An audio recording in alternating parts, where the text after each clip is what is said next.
ಚಿಲಕಲನೇರ್ಪು ವಾಲ್ಮೀಕಿ ಜಯಂತಿ ಹಿಂದುಳಿದ ಸಮುದಾಯಗಳು ಒಗ್ಗಟ್ಟಾಗಲು ನಗರಸಭಾ ಸದಸ್ಯರು ಅಗ್ರಹಾರ ಮುರಳಿ ಕರೆ. ಚಿಲಕಲನೇರ್ಪು ಗ್ರಾಮದಲ್ಲಿ ಗ್ರಾಮ ಪಂಚಾಯಿತಿ ಕಚೇರಿ ಪಕ್ಕದಲ್ಲಿ ಪ್ರತಿಷ್ಠಾಪಿಸಲಾದ ಮಹರ್ಷಿ ವಾಲ್ಮೀಕಿ ವಿಗ್ರಹಕ್ಕೆ ವಾಲ್ಮೀಕಿ ಸಂಘದ ಮುಖಂಡರಿಂದ ಹಮ್ಮಿಕೊಂಡಿದ್ದ ವಾಲ್ಮೀಕಿ ವಿಗ್ರಹಕ್ಕೆ ಪುಷ್ಪಾರ್ಚನೆ ಸಲ್ಲಿಸಿ ಗೌರವ ಸಮರ್ಪಿಸಿ ಅವರು ಮಾತನಾಡಿದ್ದಾರೆ. ಮಹರ್ಷಿ ವಾಲ್ಮೀಕಿ ಕೇವಲ ನಾಯಕ ಸಮುದಾಯಕ್ಕೆ ಸೇರಿದ ವ್ಯಕ್ತಿಯಲ್ಲ, ಬದಲಿಗೆ ಇಡೀ ವಿಶ್ವಕ್ಕೆ ಮಹಾಕಾವ್ಯ ನೀಡಿದ ಮಹಾಚೇತನ. ಆದ್ದರಿಂದ ಪ್ರತಿಯೊಬ್ಬರು ತಮ್ಮ ಮನೆಗಳಲ್ಲಿ ವಾಲ್ಮೀಕಿ ಜಯಂತಿಯನ್ನು ಆಚರಿಸುವಂತಾಗಬೇಕು ಎಂದು ಅಗ್ರಹಾರ ಮುರಳಿ ಕರೆ ನೀಡಿದ್ದಾರೆ. ಬೇರೆ ಜಾತಿಯವರನ್ನ ನಮ್ಮ ಎಸ್ಟಿ ಜಾತಿಗೆ ಸೇರಿಸಲು ಮುಂದಾಗಿದ್ದು, ಇದರಿಂದ ಮುಂದಿನ ದಿನಗಳಲ್ಲಿ ನಮಗೆ ಬರುವ ಸೌಲಭ್ಯಗಳು ಹಾಗೂ ಅವಕಾಶಗಳು ಕಡಿಮೆಯಾಗುವ ಸಾಧ್ಯತೆ ಇದೆ ಎಂದು ಅಭಿಪ್ರಾಯಪಟ್ಟಿದ್ದಾರೆ. ಸತ್ಯನಾರಾಯಣ ನಿವೃತ್ತ ಶಿಕ್ಷಕರು ಅವರು ಮಾತನಾಡಿ, ಹಿಂದುಳಿದ ಸಮುದಾಯಗಳ ಒಗ್ಗಟ್ಟಿನ ಕುರಿತು ಮಾತನಾಡಿದ ಅವರು, ಹಿಂದುಳಿದ ಸಮುದಾಯದವರು ಎಲ್ಲರೂ ಒಗ್ಗೂಡಿ ನಾಯಕತ್ವವನ್ನು ವಹಿಸಿಕೊಂಡಾಗ ಮಾತ್ರ ನೀವು ನಿಜವಾದ ನಾಯಕರು ಆಗುತ್ತೀರಾ ಎಂದು ಹೇಳಿದ್ದಾರೆ. ಈ ಸಂದರ್ಭದಲ್ಲಿ ಗ್ರಾಮದ ವಾಲ್ಮೀಕಿ ಸಂಘದ ಮುಖಂಡರು ಮತ್ತು ಗ್ರಾಮಸ್ಥರು ಸೇರಿ ವಿಶೇಷವಾಗಿ ಚಕ್ಕಲ ಭಜನೆ ಕೋಲಾಟ ಕಾರ್ಯಕ್ರಮ ಏರ್ಪಡಿಸಿದ್ರು. ಸಾಂಸ್ಕೃತಿಕ ಕಾರ್ಯಕ್ರಮಗಳು ಎಲ್ಲರ ಗಮನ ಸೆಳೆದವು. ಕಾರ್ಯಕ್ರಮದಲ್ಲಿ ವಾಲ್ಮೀಕಿ ಸಂಘದ ಮುಖಂಡರು ಹಾಗೂ ಹಿರಿಯರು ಮತ್ತು ಯುವಕರು ಹೆಚ್ಚಿನ ಸಂಖ್ಯೆಯಲ್ಲಿ ಹಾಜರಿದ್ದು ಜಯಂತಿಯ ಯಶಸ್ವಿಗೆ ಸಹಕಾರ ಕೊಟ್ಟಿದ್ದಾರೆ. ವರದಿ ರಾಮಾಂಜನೇಯ ಎಸ್, ನಂದಿ ಟಿವಿ, ಚಿಲಕಲನೇರ್ಪು.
ಚಿಲಕಲನೇರ್ಪು ಗ್ರಾಮದ ಸಮಸ್ತ ಜನತೆಗೆ ವಾಲ್ಮೀಕಿ ಜಯಂತಿಯ ಶುಭಾಶಯಗಳನ್ನು ತಿಳಿಸುತ್ತಾ, ಆತ್ಮೀಯ ಇಲ್ಲಿ ನೆರೆದಿರ್ತಕ್ಕಂಥ ಎಲ್ಲ ಯುವಕರೇ ಹಾಗೂ ಮಾತೆಯರೇ, ಇವತ್ತೇನು ತುಂಬಾ ವಿಶೇಷವಾಗಿ ವಾಲ್ಮೀಕಿ ಜಯಂತಿಯನ್ನ ತಾವೆಲ್ಲರೂ ಸಹ ಆಚರಿಸ್ಕೊಂತ ಇದ್ದೀರಾ.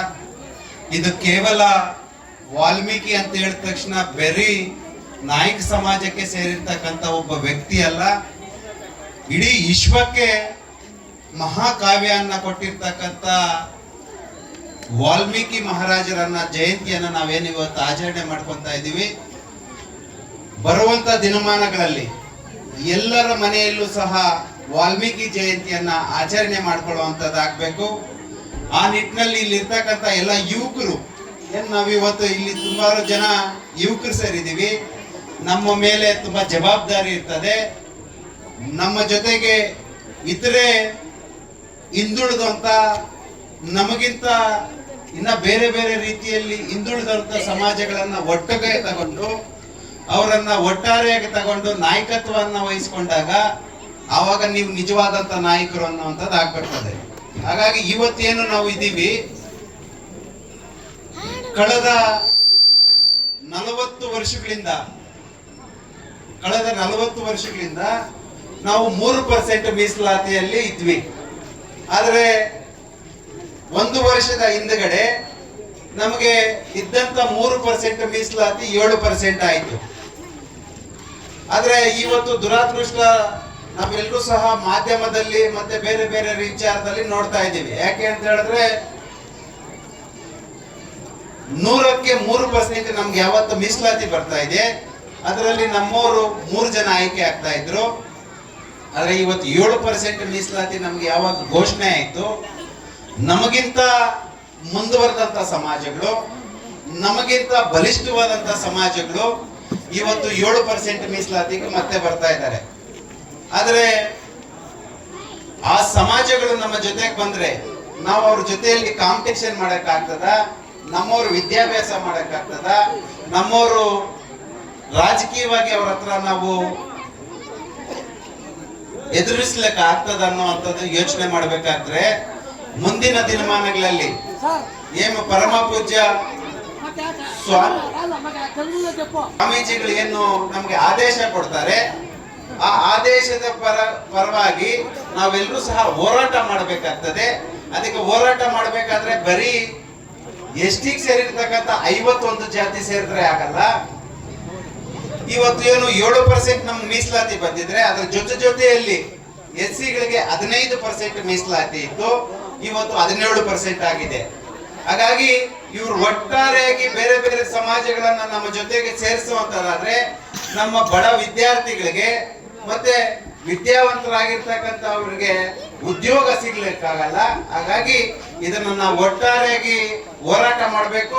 ಆ ಹೋರಾಟಕ್ಕೆ ತಮ್ಮೆಲ್ಲರ ಬೆಂಬಲವನ್ನ ಬೇಕು. ಮತ್ತೆ ಅದು ಯಾವ ರೀತಿ ಹೋರಾಟ ಅಂತ ನಿಮ್ಗೆ ತಿಳಿಸ್ಕೊಡ್ತೀವಿ, ಹಾಗಾಗಿ ಬರಬೇಕು. ಆದ್ರೆ ಹಾಗಾಗಿ ಇವತ್ತೇನು ವಾಲ್ಮೀಕಿ ಜಯಂತಿಯನ್ನು ನಾವು ಆಚರಣೆ ಮಾಡ್ತಾ ಇದೀವಿ. ಸಮಸ್ತ ಚಿಲಕಲನೇರ್ಪು ಜನತೆಗೆ ಮತ್ತೊಂದು ಬಾರಿ వాల్మీకి శుభాశయಗಳನ್ನು ಹೇಳ್ತಾ ನನ್ನ 2 మాటలు ముగిస్తాను. ఒకే ఒక పాయింట్ చెప్తాను. ఫస్ట్ బ్రహ్మ పుత్రుడైనటువంటి ప్రతీక్ష అనే ఒక కుమారునికి జన్మించిన వాడు ఎవరు? మన రత్నాకరుడు. ఇంద్రలోకానికి ప్రతీక్ష అనే ఒక వ్యక్తి అక్కడ పోయినాడు. బ్రహ్మ పుత్రుడు మన ఇంద్రలోకానికి వచ్చినాడు. ఆయనకి బాగా మనము సత్కారం చేయాలని రంభ ఊర్వశి మేనకలతో డ్యాన్స్ ఏర్పాటు చేస్తారు. ఆ రంభను చూసినటువంటి ప్రతీక్షకి ఏమవుతుంది, ఆమె సౌందర్యాన్ని చూసేసి ఆయనకి వ్యామోహం ఎక్కువైపోయి ఆయన మనసులోనే ఆయనని కలిసినట్లుగా ఆయనకి శీఘ్ర సంకలనం అవుతుంది. వారి నుండి వీర్యం అనేది భూమి పైన పడుతుంది. ఆ భూమి పైన పడినప్పుడు ఆ వీర్యములో ఒక చిన్నవాడు జన్మించి, నానా నాకు నువ్వు జన్మించావు, నాకు ఇంకా ఏమేమి కావాలని సౌకర్యాలు చేయనప్పుడు అక్కడ ఉన్నటువంటి అందరూ నవ్వుతారు. అరే ఇదేంటి ఇంత వింతగా ఒక ప్రతీక్ష అంటే బ్రహ్మదేవుని కొడుకైన ప్రతీక్షకి ఇట్లా ఇలా ఆయన చాలా అవమానం అవుతుంది. అప్పుడు శాపం పెడతాడు, నువ్వు నాకు ఈ ఇంద్రసభలో చాలా అవమానం చేశావు, ఒక భూలోకానికి పోయి ఒక పోయవాని ఇంట్లో పుట్టి ఒక కఠోర వ్యక్తిగా జన్మించి నువ్వు నీకు రారాని పాపాలని రాని చెప్పి శాపం పెడతాడు. ఆవిడ అక్కడ ఉన్న ఋషిలో లేదు, అతని జన్మకి ఈ నువ్వు పెడతాడే శాపానికి సంబంధం లేదు. ఎందుకు సంబంధం లేదంటే అది నీ తప్పే కానీ ఆయన తప్పు కాదు. కాబట్టి అతనికి అలాంటి జన్మ అవసరం లేదు. మంచి జన్మ వచ్చేటట్టుకు ఇచ్చేట అవుడు ఇచ్చేస్తాడు. లేదు నేను ఇచ్చిన శాపాన్ని ఎందుకు తీసుకునే కాదు. కాకపోతే మంచి వ్యక్తులు ఒక సంబంధం కలిగి మంచి వ్యక్తులతో ఆయనకు సంపర్కం చెంది మంచి ఆది పురుషుడు అవుతాడు అని చెప్పి వర్ణిస్తాడు.